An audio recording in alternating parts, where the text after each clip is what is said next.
This photograph is one of the most famous taken during World War I. The face of the soldier is shown time and time again to demonstrate the horrors of the trenches. Most of the time, the photo is used improperly. The photo itself often raises two questions. The first question often asked is the soldier suffering from shell shock? The second question asked is, who is the soldier? I have looked into both of these questions, and I will offer my conclusions. I want to say thank you to Carla Jean Stokes for some inspiration from this video. She wrote an excellent Twitter thread on this famous photo, covering all types of topics related to photography and the photo in and of itself. So thanks again for Carla Jean for providing that, and you can check out the Twitter thread as I've linked it down below. To begin, this photo is actually part of a larger one. The photo is often cropped just to show the soldier that is claimed to be suffering from shell shock. The larger scene shows wounded Canadian soldiers being treated in a trench. This photo was captured during the Battle of Courcelette, part of the much larger Battle of the Somme, on September 15, 1916. To answer the first question about shell shock, we have no idea if the soldier is suffering from that condition. He could be smiling simply because he is happy to be alive after being wounded. He may have received what is called a blighty, a wound that was bad enough to get you out of the trenches and back to Britain, but did not do any long-term harm. The term comes from the order word for foreign, which came to mean Britain or England and India, and was picked up by the British Army there. The soldier could be smiling at the camera simply because the camera is there. Much footage exists showing soldiers during World War I with downcast looks, perking up when they notice a camera nearby. One of the stretcher bearers looks at the camera just like the soldier. Many claim that the soldier's eyes show that he has shell shock. A person's eyes in a photo can't be used to diagnose them with a medical condition. His blue eyes were not captured well by the photographic technology of the time. That is not to say that the photographic technology during World War I was not good, because it was. But there was a difficulty capturing the color blue.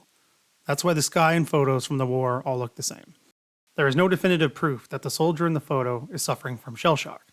There is no proof of anyone having shell shock in any photo without context. Photographs are about one moment in time that the photographer chose to highlight. Things change constantly in the scenes that are captured. A split second is simply not enough to reach a conclusion. Anyone who claims that the soldier in the famous photo is suffering from shell shock cannot possibly know that. The second question often asked about the photograph is, who is the soldier? Many claim it is Private Robert Lindsay Rogers from Yarmouth, Nova Scotia. Do you think Rogers is the soldier in the famous photo? Leave your answer in a comment below. Rogers fought with the 25th Battalion of the Canadian Expeditionary Force during the war. This conclusion is reached because of several factors. One is that the 25th Battalion was fighting in Courcelette in September 1916. You can see here they were fighting in the smashed remains of the town. The photo could have been taken in an enemy trench where the first aid was being given out. Another reason given as to why this may be Rogers is that the soldier in the photo appears to have been shot in the neck. However, we cannot definitively say the soldier in the photo has been shot in the neck.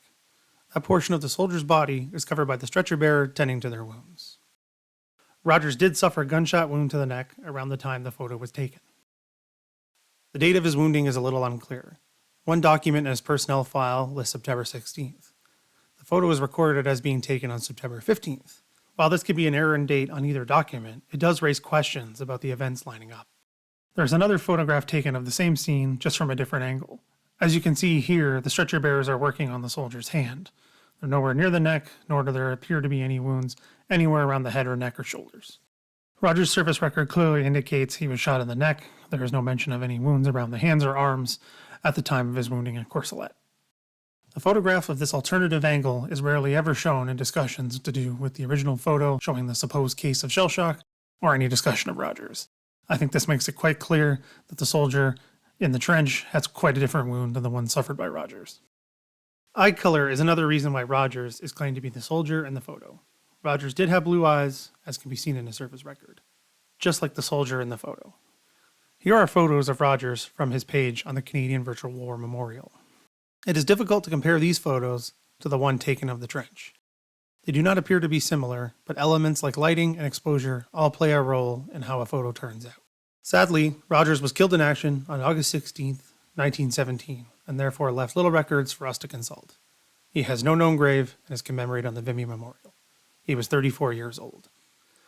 While the soldier in the famous photo may have been Rogers, there is no definitive proof that it is him.